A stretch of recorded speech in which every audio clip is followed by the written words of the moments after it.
Is your Boston Terrier causing you all sorts of issues because they destroy absolutely everything in your house? Well, let's see if we can help with that.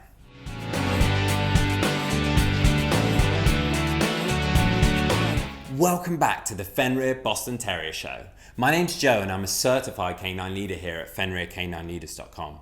We are dedicated to helping you learn everything you could possibly want to know about the Boston Terrier, and then how to become a high-level canine leader so you can raise your very own Boston Terrier pups.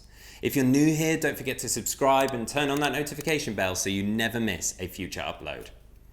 The Boston Terrier is a smaller breed. However, if they're destroying things in your house, it doesn't make a difference what size the dog, it's still going to cause so much problems. So today we're going to be tuning into a webinar that the CEO and founder of FenrirCanineLeaders.com, Will, has recorded all about dogs that won't stop destroying things and how to sort that out.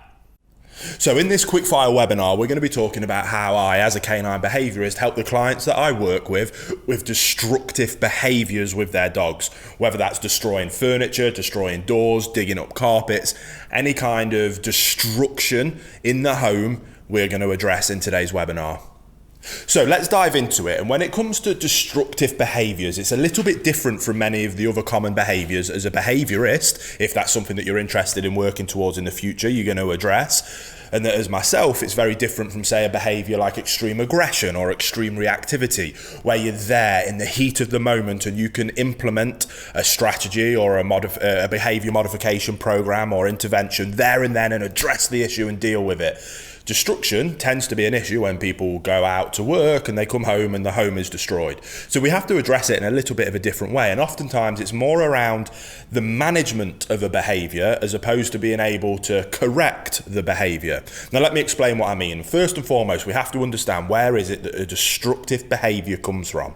Now in my experience of losing count of the amount of cases I've helped people with this with, it tends to come from one of two places. By far though, the most common is simply pent up frustration in terms of a lack of outlet for physical and mental stimulation requirements. What that basically means is you are not doing enough exercise with your dog. If you go out and do more exercise with your dog, give them more mental stimulation, enough that truly satisfies them every single day, depending on their breed and specific requirements for them as a dog, that will 9 times out of 10 address the problem of destructive behaviours. Now, sometimes people don't want to hear that. What they want is for me as a behaviourist with the reputation that I've got to be able to come in and may wave a magic wand. They don't have to do anything for their lifestyle and I fix their broken dog. Their dog isn't broken, the dog is simply bored and frustrated. We need to give them a positive outlet for that frustration and that will address the problem. So we're going to significantly increase the amount of exercise we're doing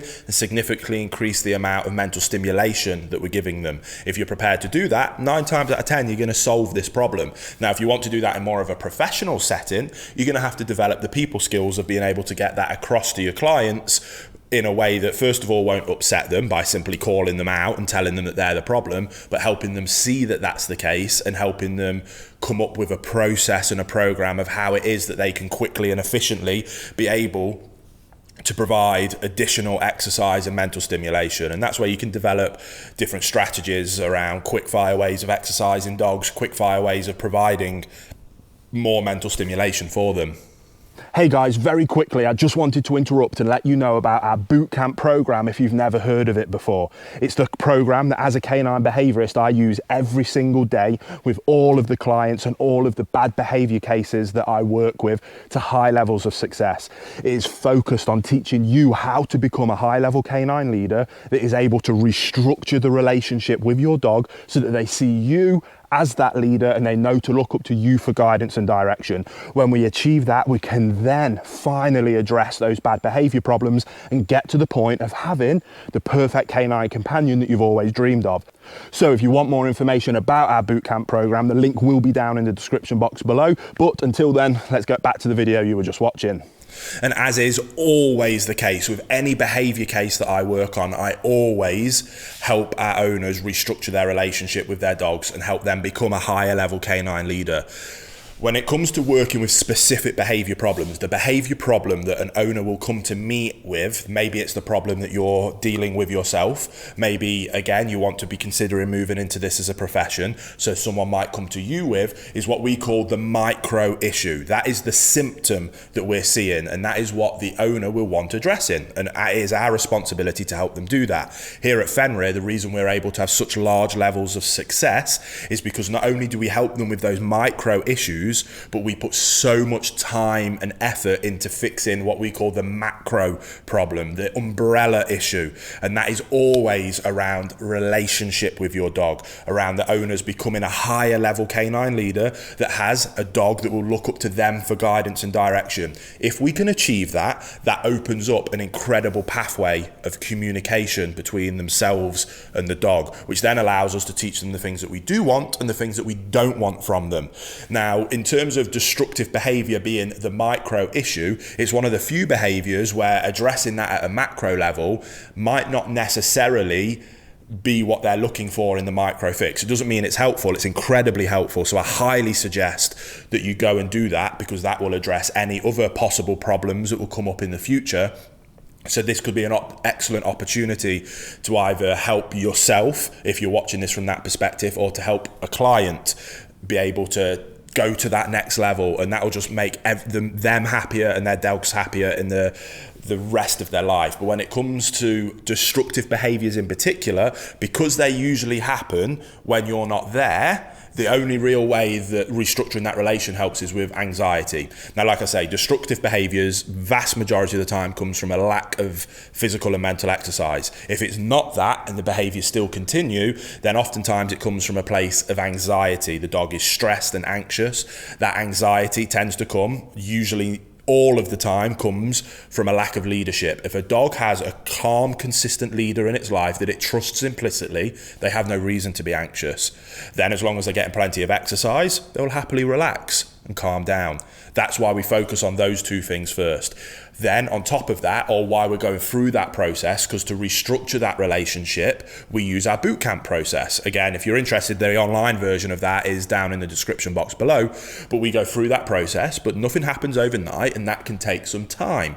Now, like I say, that will 9 times out of 10, even more so 99 times out of 100, will address this issue. If it doesn't, or while we're going through that process, we simply use a methodology of managing the behavior. Stop setting your dog up to fail. To set our dogs up for success with destructive behaviors, it's simply about managing the environment, ensuring that there's not things in their environment that they can destroy. To do that, the easiest way is to crate train or pen train our dogs.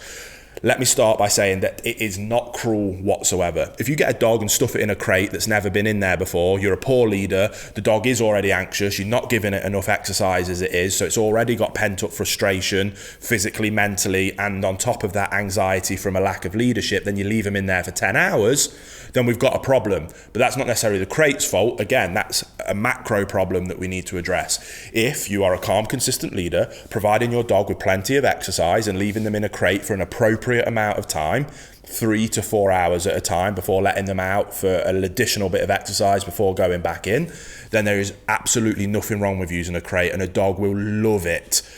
Dogs are denning animals. I like to cover crates with a big towel or blanket to make it nice and dark, put a nice bed in there so it's nice and cozy. Nobody else can ever go in that crate. That's the dog's special, safe, calm place for them to go, take themselves away and relax. That is what we're looking at achieving, and that's what we're looking at doing. To help with destructive behaviors, if we can get the dog to learn to love their crate, which is very easy if we follow that basic methodology, we leave them in there with a frozen Kong, get a Kong toy, stuff it full of some meat pate, chuck it in the freezer. Then before you go out, 10 minutes before you go out, let them sniff the Kong, put the Kong into the crate, shut the crate door so they can't get in there. And I promise you do that every time, your dog will be begging you to go away so that you can let them in the crate and shut them in there with that Kong. They'll look forward to that time alone. You add that on top of exercise, they go in, the Kong provides additional mental stimulation while they work their way through it. Happy days, everyone's happy. The dog then works their way through the Kong. Oh, I'm knackered now, I'm just gonna have a little sleep until boss comes home.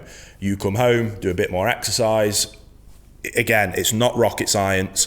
Add in more exercise, add in better leadership, control the environment, nothing in your house ever gets destroyed again. It's not rocket science. The theory is simple and straightforward, just requires a little bit of commitment and dedication and leadership on your part if the owner, or helping your clients' owners be able to implement those kind of basic strategies just with dedication and commitment to the desired outcome, which is having a perfect dog, which you will have if you put in that effort. So I hope that was helpful. Go away, get stuck in, start implementing those things, and I promise you're going to achieve incredible levels of success.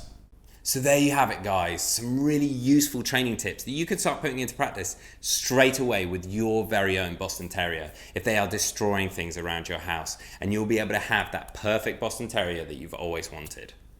I really hope you enjoyed today's video. If so, get involved in the comments down below, as we would love to hear all about your very own Boston Terrier, or if you're thinking about getting one, or how your training's going. We want to hear it all. So if you're new here, don't forget to subscribe and turn on that notification bell, as we have 2 dedicated videos coming here every single week. So I can't wait to see you in the next episode of the Fenrir Boston Terrier Show.